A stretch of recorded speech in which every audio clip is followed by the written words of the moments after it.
En este episodio de Brújula me da mucho gusto poder platicar con Tomás Puello, ingeniero en Silicon Valley, analista del coronavirus, vicepresidente de crecimiento en Course Hero. Y con Tomás ya hemos platicado afortunadamente en otra ocasión sobre los artículos que has escrito para Medium. Y tienes un nuevo, bueno, el más reciente pues, artículo de Medium, hablas de la inmunidad de rebaño.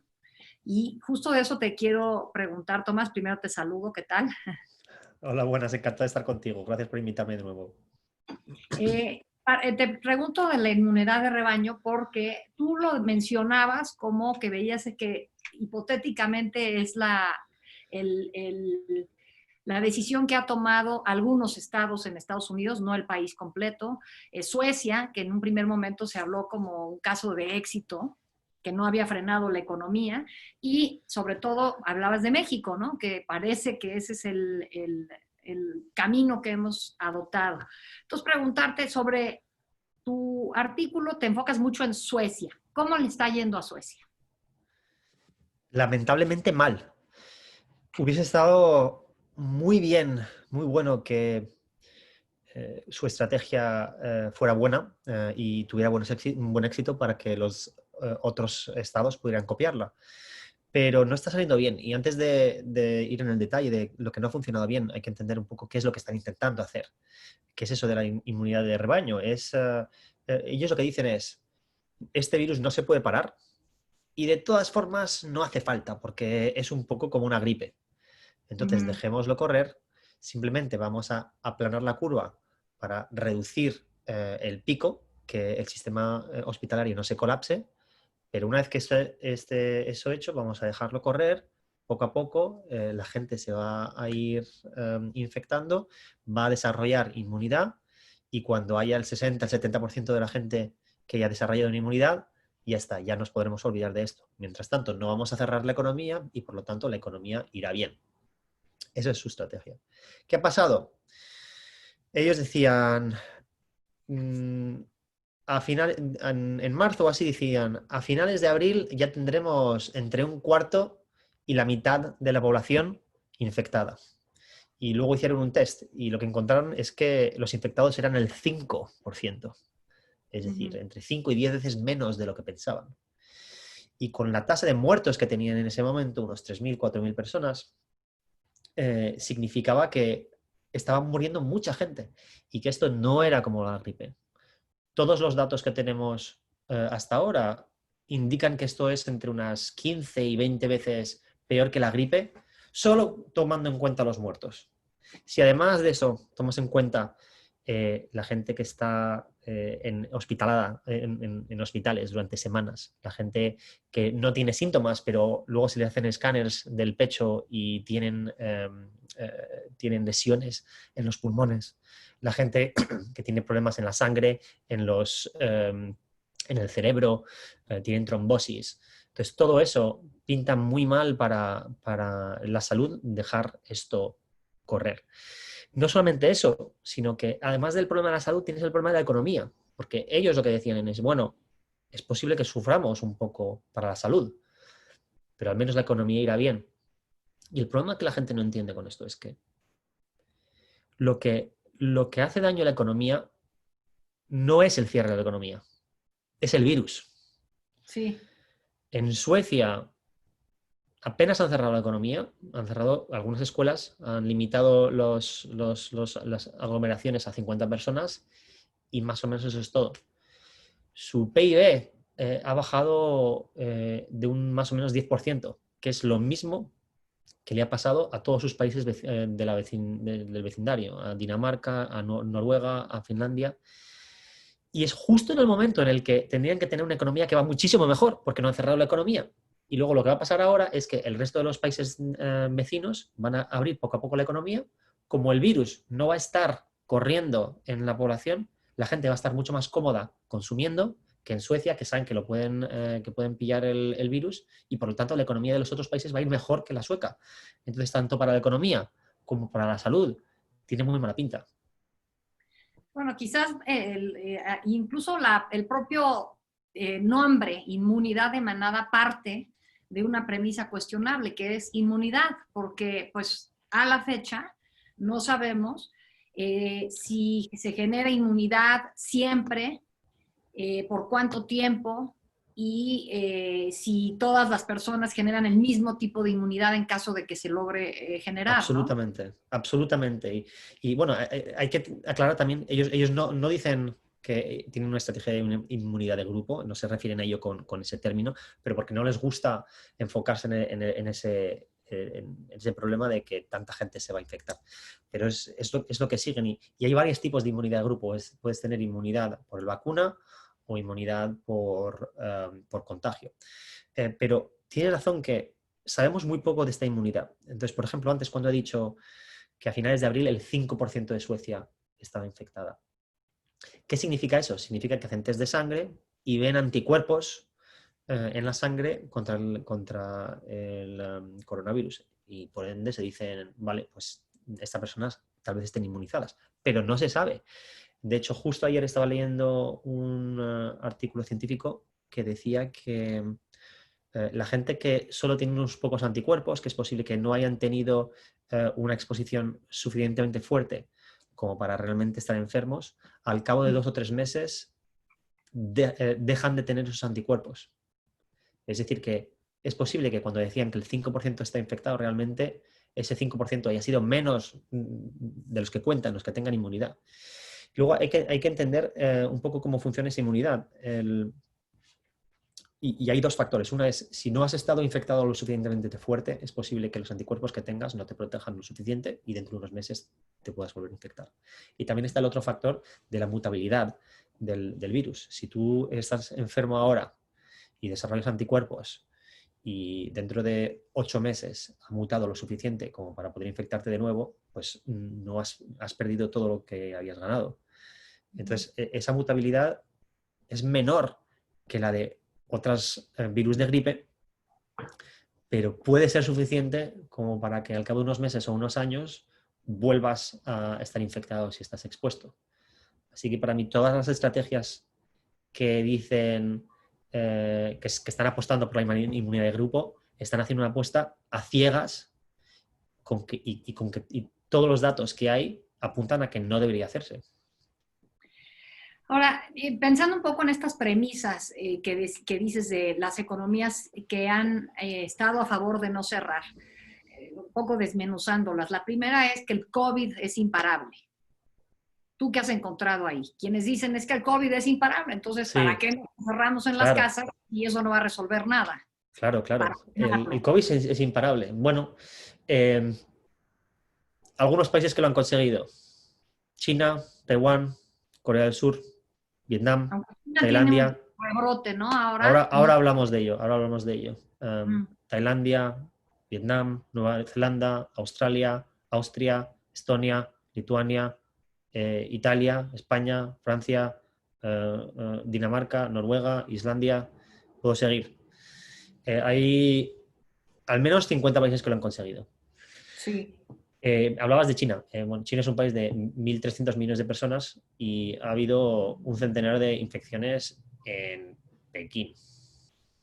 Entonces, eso no es un rebrote. Un rebrote es lo que está pasando en Estados Unidos. Es normal que pase, sobre todo en un país tan grande, que haya rebrotes así. Eso es parte de la danza. No es muy difícil hacerlo desaparecer completamente. Un país como Nueva Zelanda, por ejemplo, es más fácil porque es remoto, porque es una isla. Pero un país como China, tan central, con tanta gente, con tanta densidad, es más difícil. Pero es normal, esa es la danza. No es que desaparezca y ya. Sí, hay que tener cuidado durante mucho tiempo hasta que haya una vacuna. Sobre todo si tienes países vecinos que no lo han estado conteniendo. Y entiendo que además, pues sí hay una clara relación en donde se ha aplicado el martillo y la danza, que más o menos con 2 semanas aproximadamente, claro, este es un promedio, ¿no? De un buen confinamiento, no algo en donde le pides a la gente, sino que lo refuerzas, es obligatorio, sí se ve un descenso importante. Sí, y es importante en los distintos países, pero lo que se suele ver es en el momento en que se aplica agresivamente, 2 semanas más tarde se ve el pico y ya empieza a bajar. Eso se vio en Nueva York, se vio en Francia, se vio en España, se vio en Italia, se vio en todos los países que lo hicieron agresivamente, se vio en China. Entonces, pero eso es válido para los países en los que funciona el martillo y no funciona siempre. En la mayoría de los países más ricos se lo pueden permitir porque mucha gente, entre otras, se puede permitir estar en casa durante semanas. Ujú. Hay países en los que no es el caso. Entonces, últimamente estoy estudiando un poco más en detalle Perú, Argentina, Kenia, África del Sur México, ¿no? y México, por ahora no, y ahora en un momento te voy a decir por qué. Pero esos son países que han aplicado el martillo muy, muy agresivamente. Y cuando miras el detalle, lo que ha pasado es que casi siempre los brotes se han centrado en las zonas más densas, más urbanas de las capitales y en esas, en las zonas más pobres. Ujú. Entonces, no hay muchos datos y es lo que estoy intentando estudiar, pero lo que parece es que en las zonas más pobres, como son más pobres y son grandes ciudades, el precio inmobiliario es muy alto, con lo cual viven en casas pequeñas, mucha gente. Algunas veces pueden no tener agua corriente, no pueden tener frigoríficos y suelen tener trabajos que les requieren salir a trabajar, no pueden trabajar en remoto y además no tienen ahorros, con lo cual necesitan salir para trabajar, para comer. Con lo cual te Todos los encuentras en días. esas... Ujú. ¿Cómo? Todos los días, o sea, no puedes decir, hay Claro, una semana que no trabajo. no puedo. Entonces, te encuentras con grandes aglomeraciones dentro de esas urbes en las que mucha gente tiene que salir cada día. Y claro, ahí te contagias. Entonces, lo que está emergiendo, si eso es cierto y si esta realmente es la razón, lo que está emergiendo es que para poder aplicar un martillo con éxito en países un poco o en zonas un poco más pobres, eh, tienes que también tener una estrategia especial para las zonas pobres de grandes urbes, que Económico, eh, ¿no? Un es un programa problema, económico. sí, económico y también de coordinación epidemiológica, en el que tienes que ir casa por casa a darles dinero, comida y agua y testear a la gente.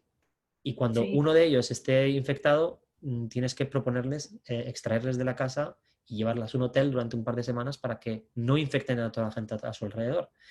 Claro. Parece que Argentina ha hecho un sistema como este en algunas comunas y parece ser que ha sido efectivo. Medellín también es un ejemplo donde se hacía algo parecido y no ha tenido un brote. Entonces, es posible que esa estrategia funcione en esos países desarrollados. Y en Lo otro desarrollo. que decías, el virus no es tan grave, como premisa de quienes están en contra de los cierres.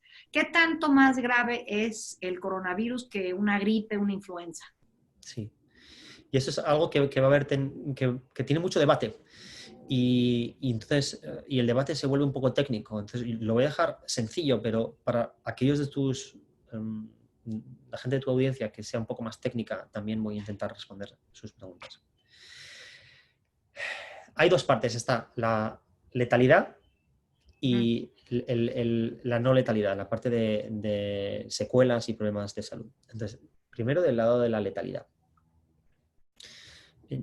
Hay algo que es simplemente de intuición que la gente tendría que entender, es que cuando hay una gripe mala, el sistema hospitalario no se colapsa. Entonces, ya de primeras tendríamos que tener ese punto en mente que no puede ser lo mismo, porque el resultado en la Tierra, en la realidad, no es el mismo.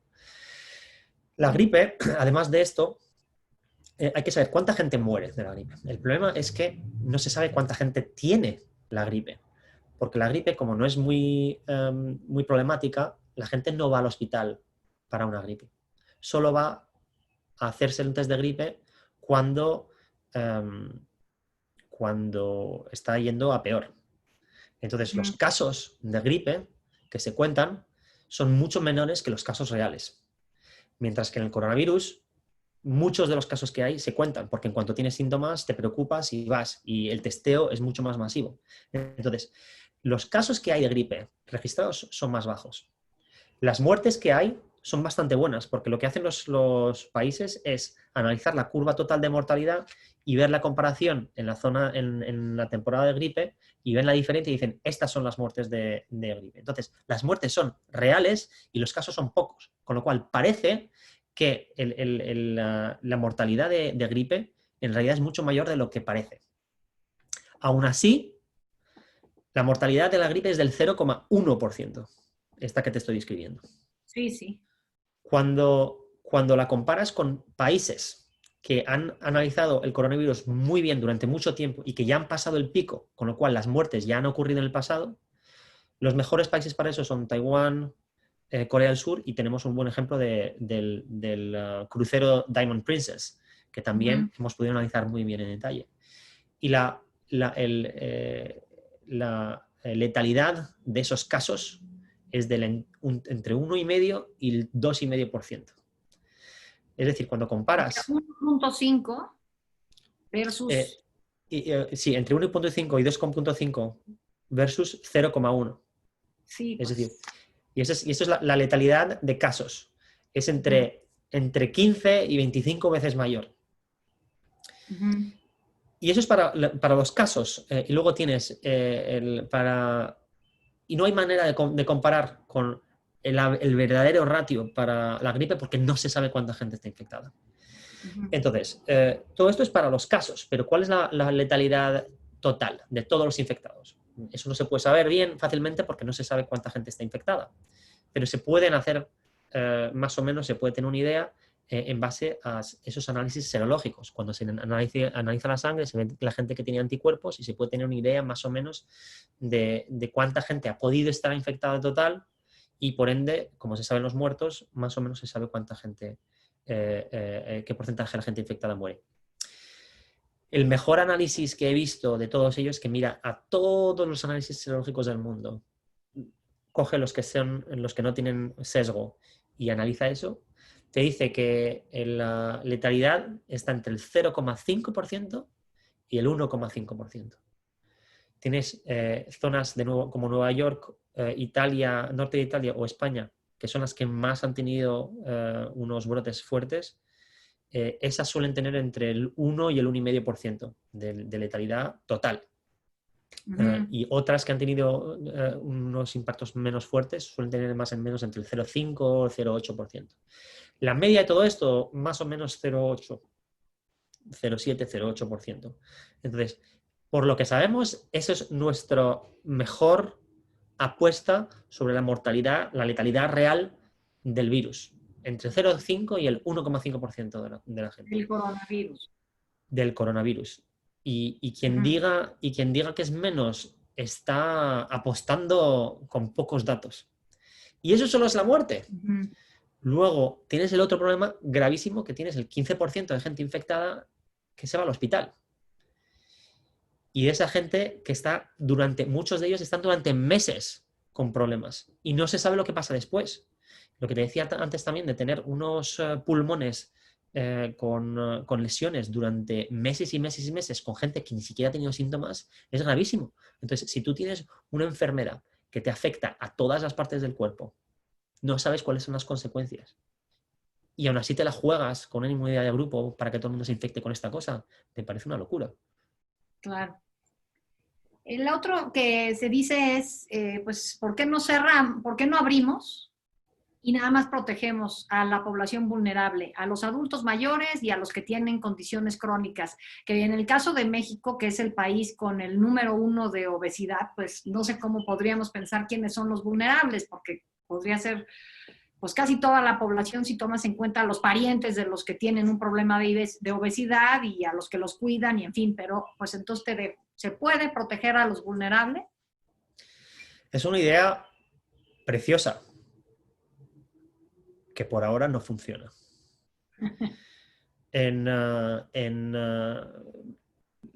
Estábamos hablando de la letalidad. La letalidad realmente no es un número solo, es un número que depende de varios factores, entre ellos la edad de la gente, lo que decías de los factores de riesgo. Y los que realmente tienen factores de riesgo son la gente más de unos 50, 60 años y la gente con problemas de obesidad, de diabetes, de hipertensión. Entonces, si se pudieran aislar a esas personas y el resto de la gente puede salir, mm, parece una buena idea. Primero, tenemos que olvidarnos de todo ese problema que decíamos de las secuelas físicas, que es posible que no se sabe cuáles son. Y la gente Sí, joven claro. también las tiene. Entonces, pero Ujú. incluso asumiendo que eso no existe, vayamos a proteger a la gente, por ejemplo, mayor en los geriátricos. Bueno, en Suecia, donde intentaron hacer eso, el 50% de las muertes ha sido en geriátricos. En general, en toda Europa ha sido más o menos del 50%. En Estados Unidos, el 60% de los brotes más grandes ha sido en geriátricos. Sí. Entonces, es difícil, es que es muy difícil controlar este virus. ¿Por qué? ¿Y por qué? Porque lo que estaríamos diciendo es, en la inmunidad de grupo vamos a estar durante años, puede ser hasta 3 años en el caso de Suecia, vamos a estar durante años con el virus corriendo y tenemos que proteger que no haya ni una sola infección en ni uno de estos centros. ¿Y cómo es? Estos centros necesitan trabajadores. Esos trabajadores no se pueden infectar, ellos viven fuera del geriátrico. ¿Cómo vamos a proteger que esas personas se infecten? Ellos van a tener que también estar aislados durante años. ¿Y sus hijos también tienen que estar aislados? ¿No van a ir a la escuela? ¿Y sus parejas no pueden salir tampoco? ¿Tienen que estar aislados? Es decir, que tienen que dejar su trabajo también. No es realista. Esos trabajadores son parte de la comunidad y no los puedes extraer de esa comunidad durante años. Entonces, la única manera que tienes de proteger a la gente de los geriátricos es asegurarse de que la gente, los trabajadores, no infecten ni una sola vez durante años a ni uno solo de esas personas mayores. Y cuando este virus está corriendo por todas partes es muy difícil. Y Claro. eso es solo para la gente que son geriátricos, que están aislados y que son fáciles. Pero también decías eso de la gente, que tanto los mayores fuera de geriátricos como la gente que tiene problemas de hipertensión y cosas de esas. En Estados Unidos, el 45% de la gente tiene algún problema que le aumenta el riesgo. Si aumentas de eso, toda la gente que vive con ellos, tienes más del 50% de la población que tiene que estar protegida del virus. Entonces, ¿cómo vas a proteger la mitad de la población de la otra mitad? Es que es imposible. Ahora, bueno, decías que en México no lo estabas estudiando en este momento y dices, ahora explico por qué. Sí. ¿Por qué? Em,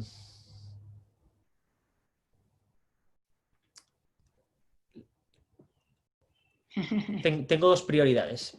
La primera prioridad es los países que están intentando agresivamente controlar el virus y que no lo están consiguiendo.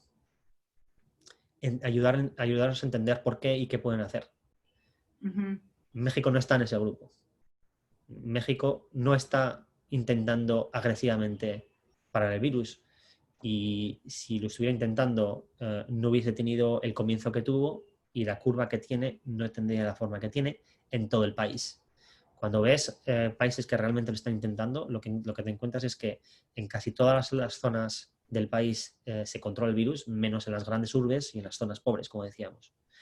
No es el caso en México, tienes prevalencia en muchos sitios. Eh, la segunda prioridad es intentar convencer a los países que, que están yendo hacia la inmunidad de grupo o que están intentando avanzar cómo hacerlo. Porque al final en México es posible que una de las razones por las cuales no quiera hacer este esfuerzo es porque parece muy, muy costoso para la economía y es verdad, mucha gente simplemente no puede aplicar el martillo en las zonas más pobres. Entonces necesitan una alternativa. En esa alternativa sí que estoy trabajando, pero no es algo que sea único de México. Es una situación, por ejemplo, en la cual muchos estados americanos también están. Ujú. Entonces, como no es única de México, pues no me voy a centrar especialmente en México. Sí, pues hay factores políticos también, ¿no? Que hacen difícil. Pensando un poco en Estados Unidos, el caso de Florida, un estado que tiene mucho dinero, muchos recursos, el gobernador ha decidido que ni habiendo un fuerte rebrote va a cerrar porque quieren que sea la convención de Trump ahí en agosto. Sí, y bueno, acaban de cerrar, creo, restaurantes y bares, al menos. Pero, pero Florida es el ejemplo perfecto. Ellos cerraron tarde porque querían Spring Break, querían el dinero de Spring Break y luego toda esa gente volviendo a sus casas llevó el coronavirus. Luego cuando hicieron el cierre no lo hicieron súper agresivo y reabrieron bastante rápido antes de que la curva estuviera controlada. Lo que mejor creo que ilustra sus intenciones es el hecho de que hayan echado a la jefa del equipo de datos del coronavirus, Ujú. porque quería reportar los datos reales. Esa mujer, Rebecca Jones, ha dicho, sí, pues voy a publicar mis propios datos y ha sacado un dashboard, una tabla con los datos que considera reales, que son más altos que los públicos. Entonces, cuando estás en una situación en la que el gobierno, en lugar de estar controlando el virus, está intentando controlar la imagen del virus, eso es una dirección política muy mala. Estamos en una situación que va a ser muy interesante, porque hasta ahora en Estados Unidos, menos en Nueva York, ha sido todo un poco teórico. La gente ve los muertos y los casos apilándose en Italia, en España, en los pasillos, pero lo que siempre piensas es, eso pasa ahí, no pasa aquí. Ujú. Estamos a punto de llegar al momento en algunos estados en los que van a llegar a capacidad de las unidades de cuidados intensivos, las UCIs. En Alabama y Arizona parece que va a ser en los próximos días, en las próximas semanas. Y una clave va a ser qué pasa cuando colapsa el sistema hospitalario. Quiero creer que cuando colapse sea una imagen suficientemente vívida en la televisión como para que los gobernadores cambien de rumbo. Pero puede ser que intenten esconderlo y que intenten cambiar retóricamente la interpretación de todos esos datos. Eso es algo que muchos políticos en Estados Unidos son muy buenos en hacer. Entonces ese es el peligro, que en lugar de enfrentarse a la realidad decidan reinterpretarla. Pero ya que hablamos de Estados Unidos, estaba leyendo un artículo en Slate en donde decía que, pues que después de las manifestaciones por la muerte de George Floyd, que todo el mundo esperaba que hubiese un brinco importante en el número de casos de COVID, estos no se han dado. No quiere decir que no ha sucedido ninguno, pero pues que no ha sido tan letal. ¿Qué opinas de eso, Tomás? Aún no se sabe y vamos a tardar tiempo en saberlo. Los datos por ahora son buenos. Ujú. Entonces, una de las claves es cómo puedes saber cuál ha sido el impacto. Y es difícil, ¿no? Por ejemplo, algunas personas dicen, vamos a mirar los estados donde hubo protestas con los estados donde no las hubo. El problema es que hubo protestas en casi todos los estados. Entonces, lo que yo hice fue mirar dentro de cada estado los condados donde hubo protestas grandes y compararlos con los condados donde no las hubo. Y ver en esos condados de protestas versus estos cómo evolucionan los casos. En todos los estados que pude ver, los condados con mayores protestas han tenido la evolución de menos casos que los condados donde no había protestas. El hecho de que sean menos es un detalle, no hace falta que entremos en ese detalle, pero lo que tendrías que esperar es que hubiese subido dramáticamente.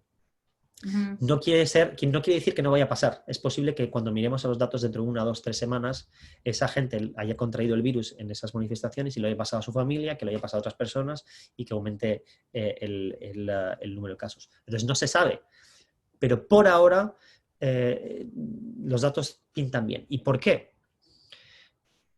Las manifestaciones son algo muy interesante porque tienes factores a favor y factores a favor del contagio y factores de protección. Lógicamente, el contagio es que tienes una gran concentración de gente que está hablando, cantando durante mucho tiempo. El lado bueno es que es Aire afuera, libre. al aire libre, y mucha gente está teniendo máscaras. Y no se sabía cuál de esos grupos de factores era más fuerte que el otro. Entonces, es muy posible que sea el uno o que sea el otro. No se sabe. Entonces, lo que queremos saber es, viendo con los datos poco a poco, cómo va influyendo, cómo va evolucionando el impacto de los condados donde ha habido protestas respecto a los otros, para ver si uno al final fue más grande que otro. Y los datos que tenemos por ahora es que las mascarillas más el aire libre son más fuertes que esto, pero es posible que vaya cambiando a medida que tengamos más datos. Entonces, por último, otra de las premisas a favor de no cerrar es que es mejor asumir los costos de pérdida de vida y de salud que asumir los costos económicos de cerrar. ¿Qué opinas de quienes argumentan esto? Mira, lo que hay que entender claramente es que el impacto en la economía no es por el cierre de la economía. El impacto de la economía es por el coronavirus. Ya teníamos datos de esto hace más de un siglo, en la gripe del 1918. Gracias a Dios, tenemos estudios de qué pasó en Estados Unidos y cada ciudad tuvo una respuesta distinta. Entonces, se puede ver las ciudades que tuvieron una acción más rápida, más agresiva durante más tiempo, cómo comparan con las que no tuvieron una reacción agresiva contra esa gripe. Lo que te imaginas es que cuanto menos agresivas eran las medidas, mejor iba la economía al cabo de un año. ¿Qué es lo que decías de Suecia, no? Que su Claro, caída es claro, igual. La gente no quiere ir a un restaurante, aunque esté eso es. abierto el restaurante, porque le da miedo contraer el virus. Eso es. Entonces, lo que se vio en el 1918 es que las ciudades que tuvieron las medidas más agresivas, más rápido y durante más tiempo, tenían una mejor economía al cabo de un año. Entonces, yo entiendo que la gente lo que piensa es, antes del coronavirus, es decir, antes del martillo, la economía iba bien. Quitemos el martillo y va a volver a ir bien. Pero no es el caso. El caso es, antes del coronavirus, la economía iba bien. Y ahora con el coronavirus no va bien. Y la pregunta es cuál de las estrategias es mejor. Y por todos los datos que tenemos a día de hoy, una mejor estrategia es tratar de contenerlo con un martillo y una danza. Sí. Ahora, pensando un poco en esto que dices de 1918, la pandemia, la gripe española fue gravísima, o sea, de lo que he leído, pues te contagiabas y de pronto te empezaba a salir sangre por la nariz, o sea, la sientes más como una enfermedad, una pandemia mortal, que si te enfermas no hay esto de los asintomáticos y no hay el 80-20 de quienes van al hospital, ahí era grave si te contagiabas. Entonces, pues salir a la calle a jugarte a que te dé el virus y morirte era una apuesta mucho más difícil. Pero ahora que la gente cree que el virus no es tan grave, Sí, entonces... sí, creo que tienes razón. Bueno, un pequeño detalle, que es que yo la llamo gripe de 1918 porque como español me duele que se llame gripe española, sobre todo porque se llama ahí, porque era durante la Primera Guerra Mundial y todos los países tenían su prensa controlada para no enfadar y desmoralizar a las tropas durante la Guerra Mundial. Y España, que era país neutro, no tenía ese problema y publicó sobre ello. Y entonces se llama en española por eso. Pero es una gripe que apareció en Kansas, en Estados Unidos. Así que es una gripe, la gripe americana se tenía que llamar. Pero bueno, la llamo 1918, por eso me parece más adecuado. Y sí, creo que tienes razón. Creo que gran parte de lo que dices no es solamente la enfermedad, sino más bien los datos. Porque si no tuviéramos todos esos datos sobre los asintomáticos, lo que sí que tendríamos es los datos sobre la gente que se pone muy mal, como el 15% que va al hospital. Entonces, sí me puedo imaginar que mucha gente podría tenerle más respeto. Pero es verdad que no es tan gráfica. Suele ser la gente que... Bueno, hay trombosis que no pintan bien, pero no son tan graves como que empieces a sangrar. Y también infecta a la gente, afecta más a la gente más mayor. Mientras que la del 1918 eran más jóvenes. Entonces, estoy de acuerdo que el que esa fuera más gráfica y más vívida que el coronavirus probablemente impactara en la percepción de gravedad. Muy bien, Tomás, pues vamos a estar pendientes de qué va a ser el próximo artículo. Son dos y aún no sé cuándo y qué, pero están centrados en los dos temas que que te comentaba. Uno es intentar ayudar a los países menos ricos que han Ujú, intentado aplicar el martillo y la lanza y no han podido aplicar ni siquiera el martillo. O sea, no han tenido un martillo con éxito. Entender por qué. ujú. Eh, y el segundo es